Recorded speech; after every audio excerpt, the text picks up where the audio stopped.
ஆதி அப்போஸ்தலர் காலத்துல பாத்தீங்கன்னா அவங்க நிலத்தை வித்து சொத்தை வித்து எல்லாத்தையும் பொதுவா வச்சு பொதுவா அனுபவித்தார். யாருக்கு என்ன தேவையோ எடுத்துக்கலாம், எந்துதான் ஒன்றுதான் கிடையாது. அந்த மாதிரி ஒரு பொதுவா வைத்து அனுபவித்தார்கள். அப்போ அதுல அனனியா சப்பிரால் ஹஸ்பண்ட் அண்ட் ஒய்ஃப் அவங்க 2 பேரும் என்ன பண்றாங்க, ஒரு இடத்தை அவங்க சொந்த இடத்தை விக்கிறாங்க. வித்துட்டு 2 பேரும் ஐடியா பண்றாங்க, எல்லாத்தையும் கொண்டு போய் அங்க வச்சுட்டா திடீர்னு சபையை விட்டு வந்துட்டா என்ன பண்றது. அதனால இவங்க அதுல கொஞ்சம் எடுத்து ஒளிச்சு வச்சுக்கிறாங்க. ஒளிச்சு வச்சுட்டு இந்த பேதுரு கிட்ட கொண்டு போய் கொடுக்கறாங்க.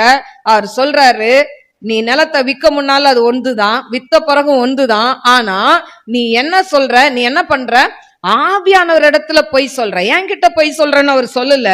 அவர் சொல்லும் போது பரிசுத்த ஆவியானவர் இடத்தில் பொய் சொல்லும்படி சாத்தான் உன் இருதயத்தை நிரப்பினது என்ன. ஹல்லேலூயா.